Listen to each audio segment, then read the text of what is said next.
Boa noite a todos. Vamos agora para mais uma aula de Direito Penal, parte geral. Estamos aqui dentro do capítulo número 35 do livro do Rogério Greco, das penas. Bom, na última aula nós havíamos parado na parte da progressão. Vamos tratar agora da regressão, na pena privativa de liberdade, que é um capítulo aqui do tópico penas em espécie. Bom, a regressão vai se dar se o sujeito... Bom, primeiro definir regressão. A regressão é quando o sujeito foi beneficiado ou mesmo foi agraciado com o cumprimento inicial de pena que não fechado, né? Ou ele progrediu para o regime semiaberto e aberto, ou então já foi estabelecido a ele inicialmente o regime semiaberto ou aberto. E a regressão, que é a ida para um regime pior, quer dizer, do aberto para o semiaberto, do semiaberto para o fechado, né? Vai se dar nas seguintes hipóteses.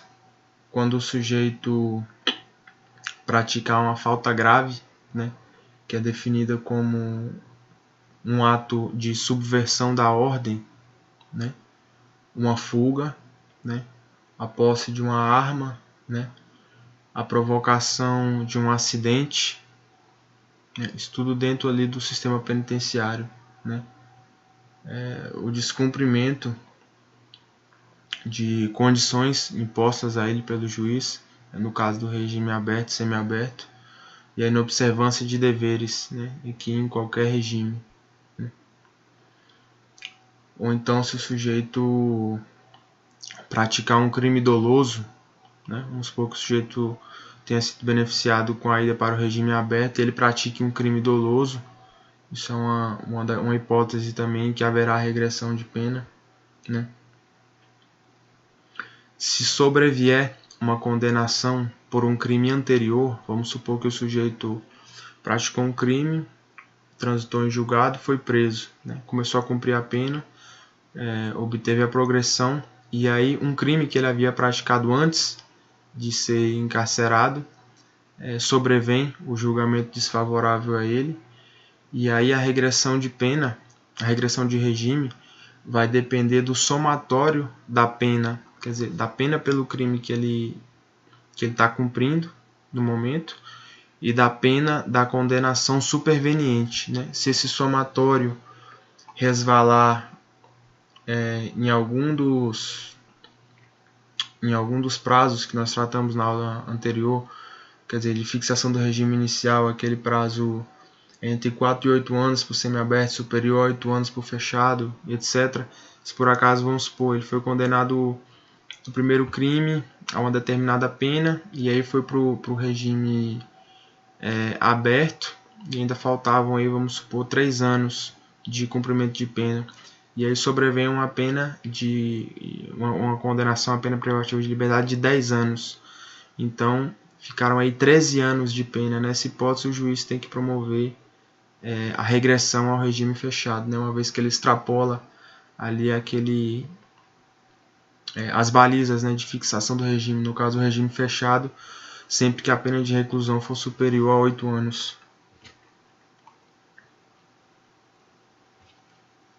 Bom, em qualquer dessas hipóteses, né, de regressão de regime, vai haver uma audiência de justificação para que o condenado seja ouvido, né? Isso aqui é um imperativo do devido processo legal, né? Conceder o contraditório ao sujeito que vai ser prejudicado, né, por uma ação dentro de um processo judicial, né? No caso, pode ser judicial ou também administrativo, né? Supor que dentro da cadeia ali ele subverta a ordem, né? Mas no caso sempre vai ser judicial, né? Porque vai ter que ser remetido ao juiz da vara de execuções penais, e o juiz da vara de execuções penais é que vai determinar a regressão.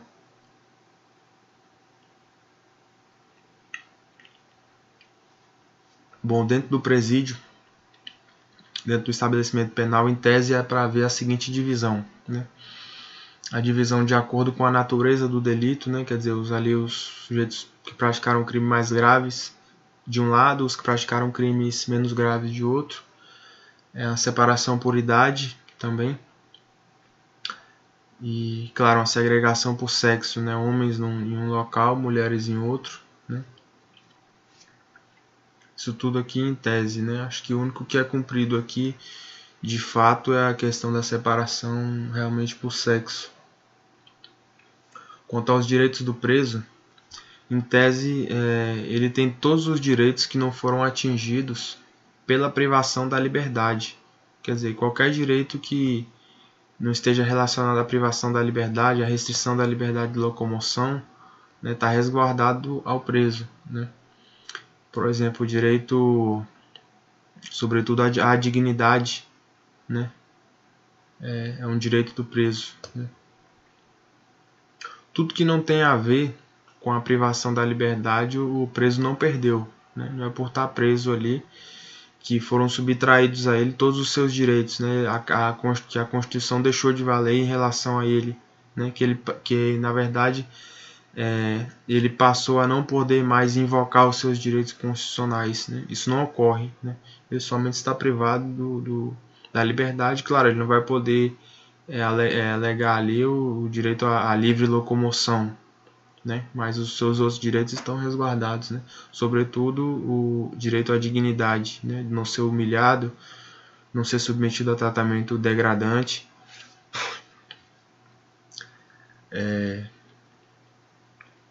Bom, a remissão é a redução, a glosa, né, da pena, a diminuição ali do tempo de pena em função do trabalho ou do estudo, né?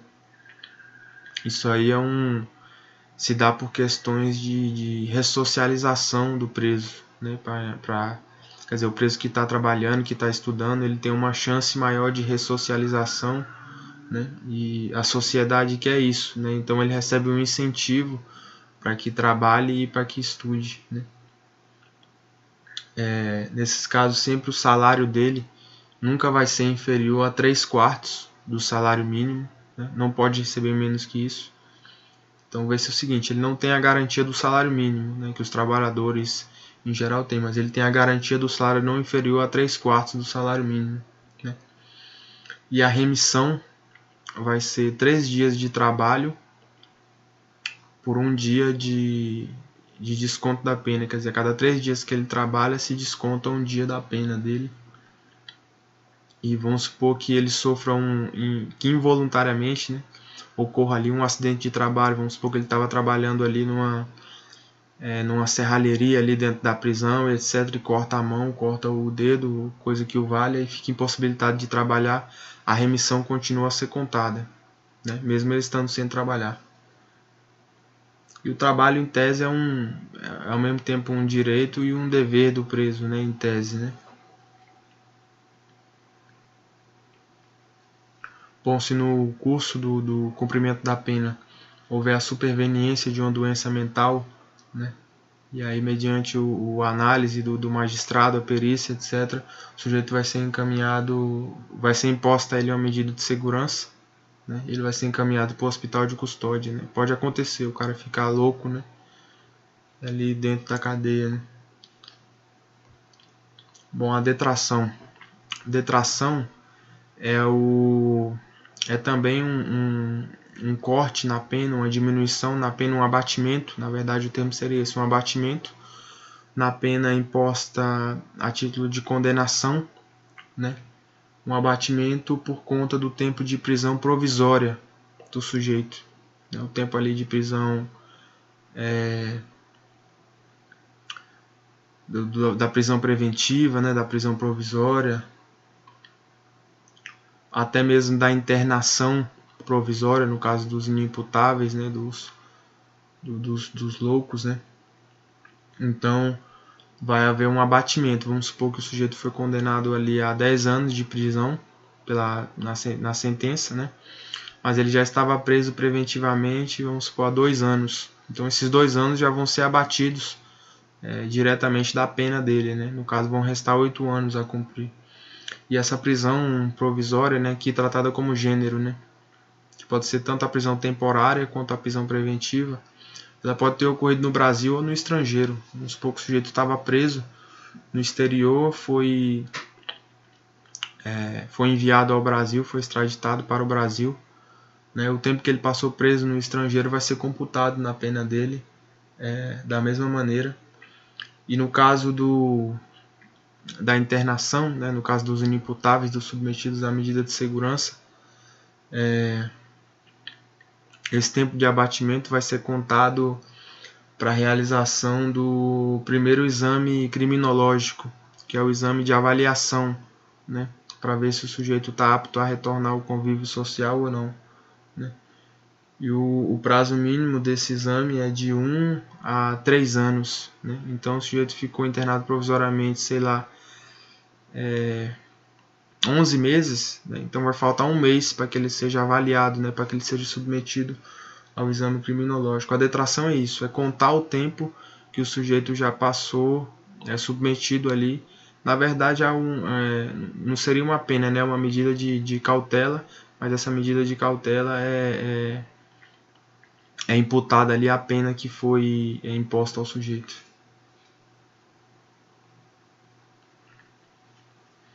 Bom, a prisão especial, ela tem algumas peculiaridades, né? Tem alguns sujeitos que têm direito à prisão especial, né? São os bacharéis, né? As pessoas que têm nível superior, os magistrados, né? Os membros das forças policiais, né? Etc. Tem algumas peculiaridades, né? No que toca à localização, né? Fica separado, né? O transporte, né? Também é separado. Né, as características do local onde a pessoa vai ficar ali presa não tem bem as características de uma cela, né? E a nota importante é que essa prisão especial é só em caráter preventivo, né? A prisão cautelar em geral, seja a prisão provisória, a prisão temporária ou a prisão preventiva, né? Depois que é a prisão para o cumprimento efetivo da sentença, aí cai na vala comum, né? Em tese.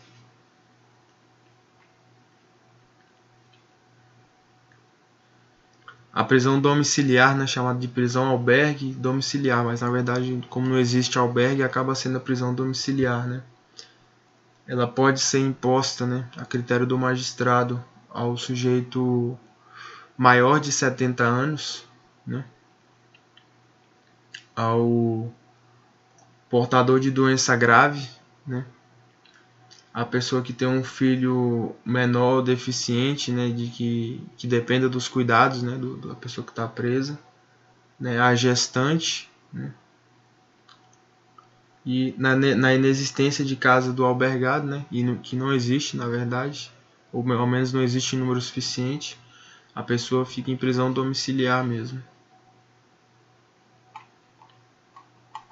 Bom, com isso encerramos aqui a pena privativa de liberdade. Aqui uma visão bem superficial, não estou abordando todos os detalhes, todas as minúcias, questão de prazo de ano, de mês, coisa e tal. Só uma visão panorâmica, né, do tema.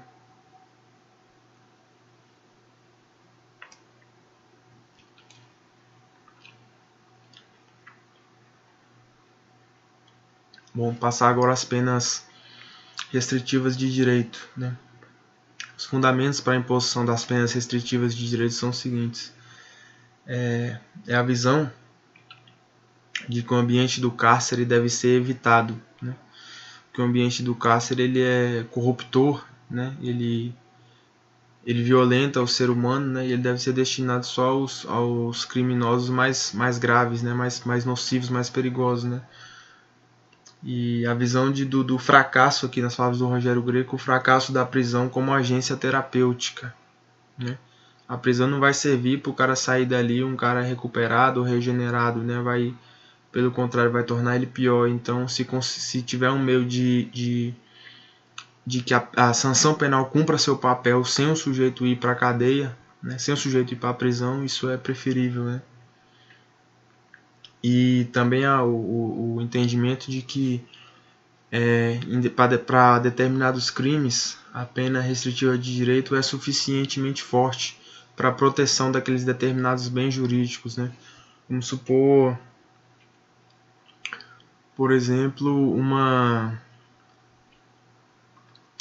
não sei, de repente uma briga, uma discussão banal de trânsito ali, o cara acabou se excedendo, os dois motoristas ali discutindo, se excederam, houve agressões mútuas ali, mas sem nenhuma repercussão maior, né? E aí o que você vai fazer? Vai pegar esses dois caras aí, às vezes um cara, um trabalhador, um pai de família, vai pegar e jogar o cara na cadeia, né? O que é que isso vai resolver para ele, para a sociedade, para todo mundo, né? Nada, né? Só vai piorar as coisas, né? E de repente você impondo uma pena restritiva de direito, nós vamos ver quais são as penas restritivas em espécie, né? Já seria suficiente para a proteção ali do bem jurídico, quer dizer, para a prevenção do crime e para a retribuição, né, do sujeito que praticou o crime, né, para que ele não saia com a sensação de impunidade, né, e para que ele e a sociedade não se sintam estimulados a voltar a praticar aquele crime, né.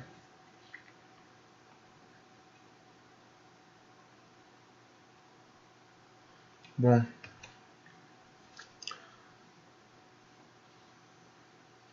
fala logo das penas restritivas de direito em espécie, para que a gente possa saber logo do que nós estamos falando, né? As penas restritivas de direito são aquelas que, por exclusão, né, não são as penas privativas de liberdade, e também não é a pena de multa penal, né? Ela pode ser uma pena de prestação pecuniária, não se confunde com a pena de multa, nós vamos ver as peculiaridades da prestação pecuniária. Pode ser uma pena de perda de bens e valores, né? De prestação de serviços à comunidade, que acho que é a mais comum, é a mais conhecida de todos, ou interdição temporária de direitos, né? Ou limitação de fim de semana, né? Começando pela prestação pecuniária, vou acelerar um pouco aqui que nós já estamos com 17 minutos de aula. A prestação pecuniária vai ser paga à vítima, né, aos dependentes da vítima ou a alguma entidade social, né, a depender da hipótese. E no caso de ser pago à vítima ou aos dependentes, esse valor aí vai ser abatido da eventual indenização civil que a vítima conseguir ganhar contra o sujeito que praticou o crime, né. O valor dessa prestação pecuniária não vai ser inferior a um salário mínimo, nem superior a 360 salários mínimos, né. E no caso de violência doméstica, né, nas hipóteses ali da Lei Maria da Penha, essa pena é vedada, né, justamente para não dar a sensação ao sujeito de que ele pode praticar violência doméstica e meramente pagar uma determinada quantia e estar livre, né. Bom, a perda de bens e valores, né, esses bens e valores vão ser destinados ao Fundo Penitenciário Nacional, que é um fundo do Estado, né? E o teto dessa perda de bens e valores é o montante do prejuízo, né, causado à vítima, né, ou do proveito que o sujeito teve, né, com o crime, no caso de um crime patrimonial, né? E essa obrigação essa perda, né, se estende aos sucessores ali no limite das forças da herança, né?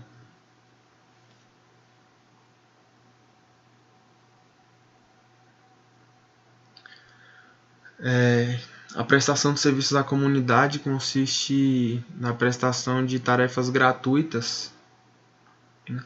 Só um segundo, vou ver essa questão da perda de bens e valores, que tem um ponto aqui que me chamou a atenção.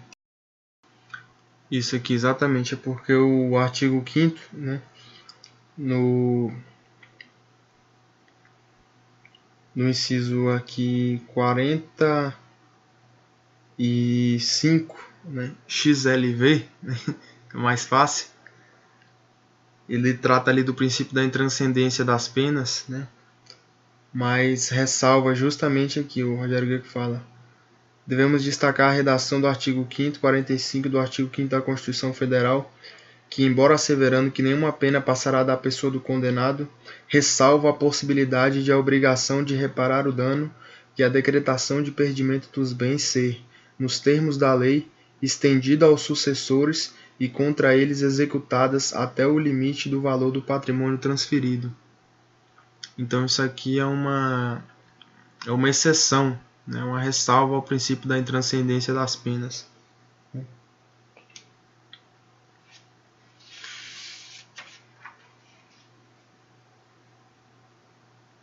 E ele diz aqui também que esse perdimento dos bens independe do bem ser diretamente um fruto do ilícito, né? Vamos supor que o sujeito tenha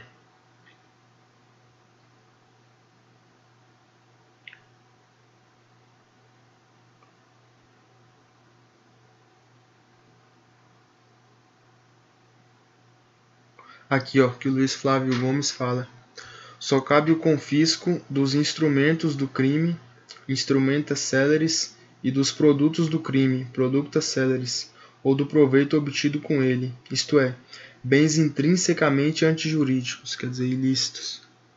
Por seu turno, a perda de bens, que é do que a gente está tratando aqui, não requer sejam bens frutos de crime.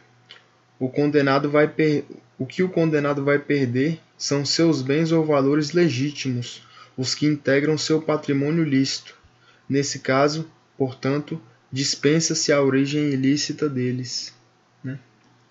O sujeito vai perder a quantidade, o valor ali do proveito que ele obteve ou do prejuízo que a vítima sofreu, independente do que está sendo apreendido ali, ser diretamente um produto ilícito. Quer dizer, pode ser uma casa que o cara comprou há 10 anos atrás, né?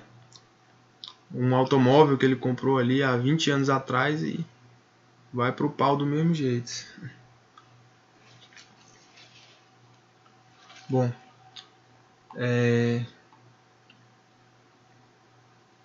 exatamente, quanto à perda de bens e valores era isso. Agora, quanto à prestação de serviços à comunidade, né? A prestação de serviços à comunidade consiste em tarefas gratuitas, né? Prestação de serviço. A razão de 1 hora por dia, né? O cara vai 1 hora por dia só prestar esse serviço, e é justamente para não atrapalhar as demais atividades diárias dele, né? Vamos supor que o cara tenha um emprego, né? Não faz sentido se você é uma medida para ressocializar o sujeito, né? Você impor que ele saia do emprego, que ele perca o emprego para cumprir essa pena. Então ele pode ir lá após o serviço ou num outro horário e cumprir 1 hora por dia. Isso aí vai ser imposto somente nas penas superiores a 1 ano, né? Que é possível a conversão em prestação de serviço.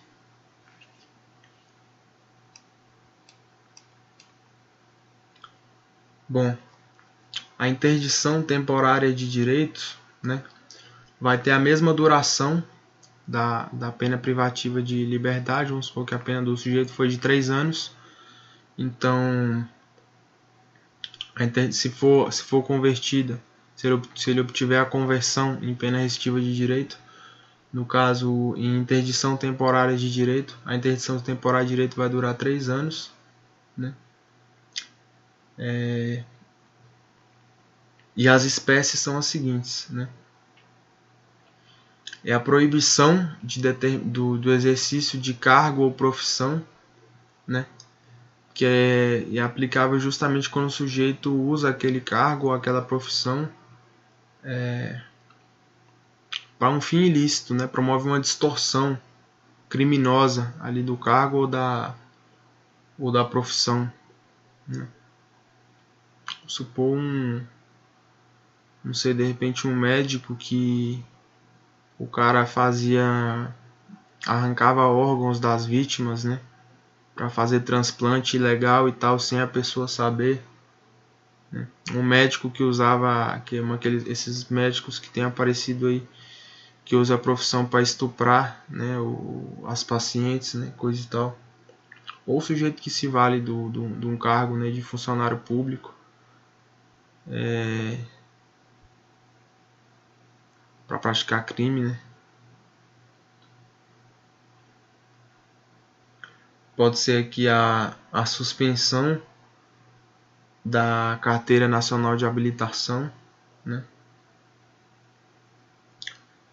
Pode ser a proibição de frequentar determinados lugares, né? No caso, o sujeito que sempre arruma confusão, de repente ali num determinado bar, ou numa determinada boate, ou numa determinada região, né? Ele fica proibido de frequentar esse local.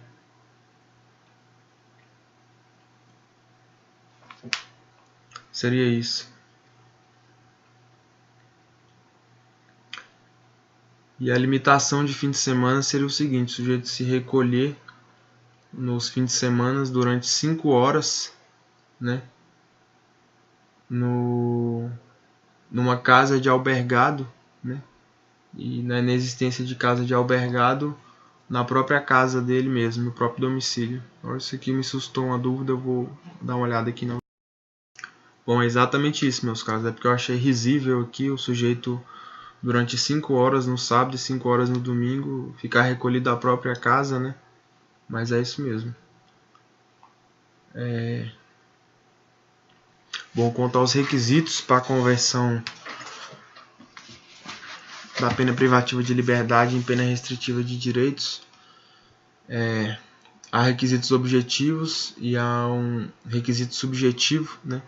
E esses requisitos são cumuláveis, quer dizer, você tem que preencher tanto os aspectos objetivos quanto o aspecto subjetivo, né? Os aspectos objetivos são os seguintes, né? A pena inferior a 4 anos, né? Um crime ter sido cometido sem violência ou grave ameaça, né? E o sujeito não ser reincidente em crime doloso, né? Mas há uma exceção, mesmo ele sendo reincidente em crime doloso, ele pode ser beneficiado com a conversão se ele não for um reincidente específico, quer dizer, se ele não for reincidente naquele tipo de crime pelo qual ele está sendo condenado no momento, né? E se a conversão for socialmente recomendável, né? Isso vai depender de uma avaliação do juiz à luz dos elementos concretos, né, dos autos. E uma outra exceção é a seguinte: qualquer que seja a pena imposta, se o sujeito for condenado por um crime culposo, é admissível a conversão em pena restritiva de direitos.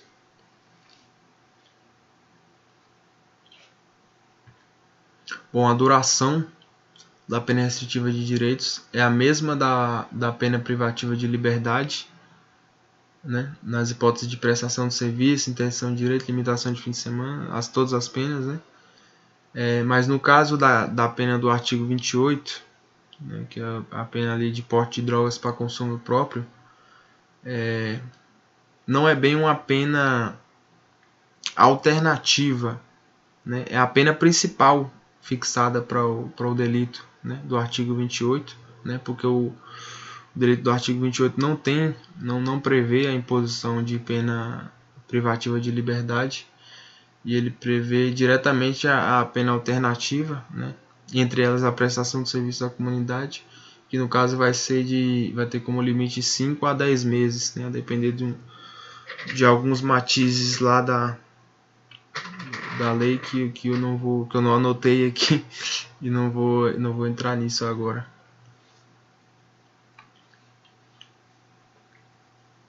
Bom, a conversão, aí aqui o caminho inverso, né? A conversão da pena restritiva de direito em privativa de liberdade, quer dizer, o sujeito foi condenado, obteve essa benesse, né, que foi a conversão da pena, mas por algum motivo existem determinados motivos que podem fazer com que essa pena restritiva de direito seja novamente convertida seja reconvertida, né, em pena privativa de liberdade, né.